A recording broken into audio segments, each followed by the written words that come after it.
Off the coast of the Pacific Northwest lies a geological time bomb, the Cascadia Subduction Zone, or CSZ.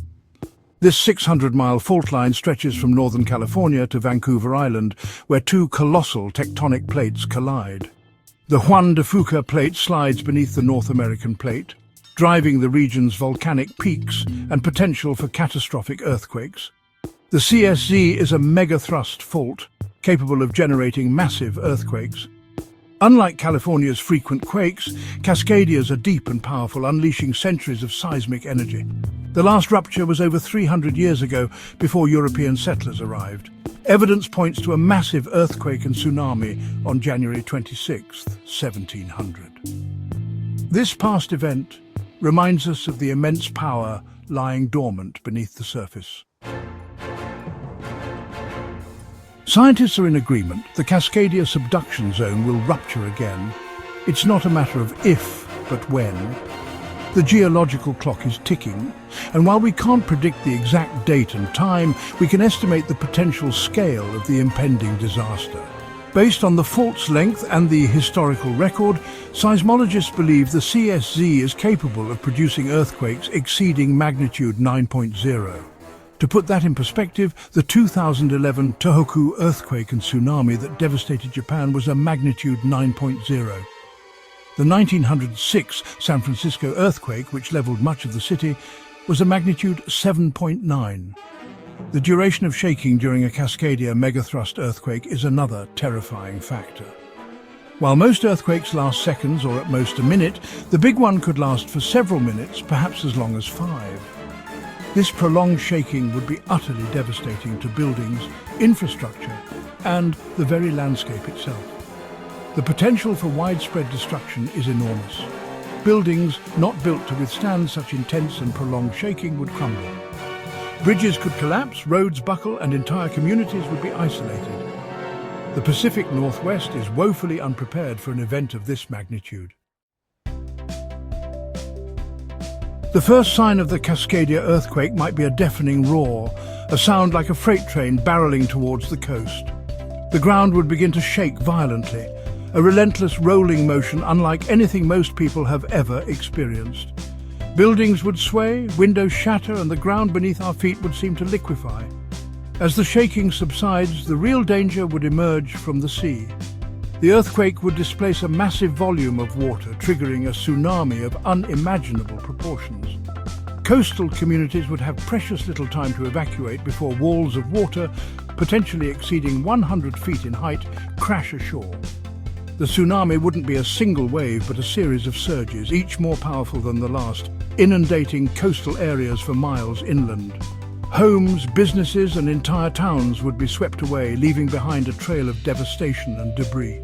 The force of the water would be relentless, uprooting trees, tossing cars like toys, and reshaping the coastline forever. The Cascadia earthquake and tsunami wouldn't discriminate.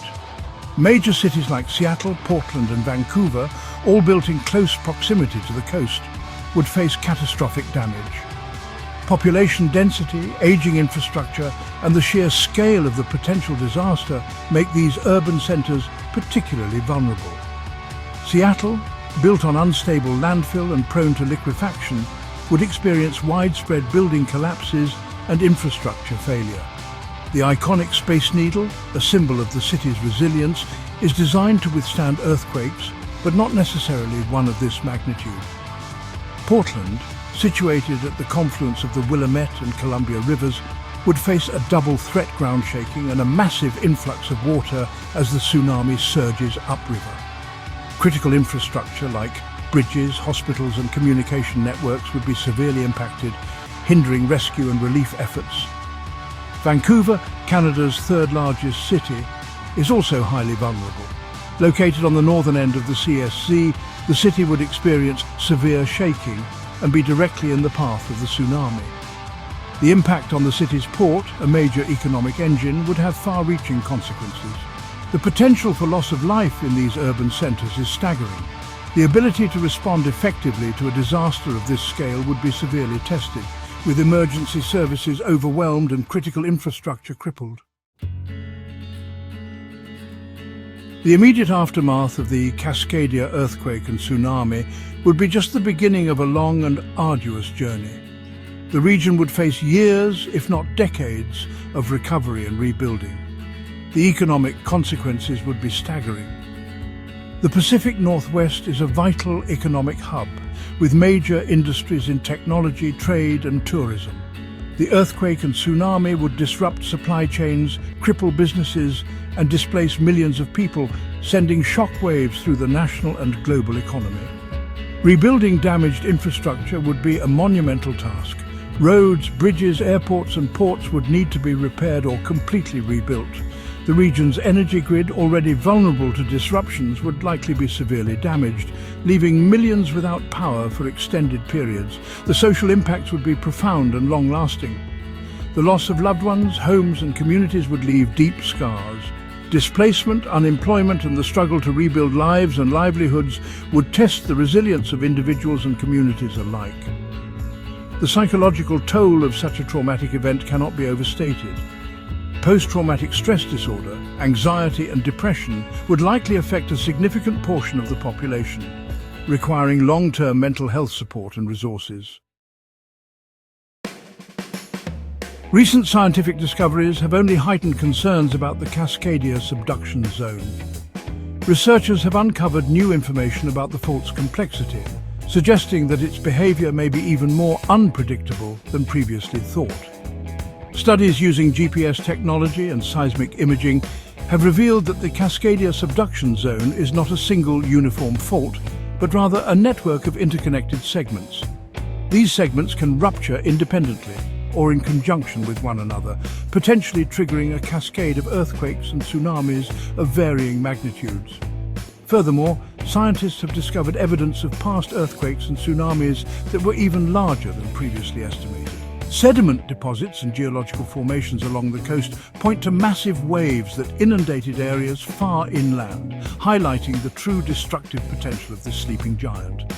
These new findings underscore the urgent need for increased preparedness and mitigation efforts.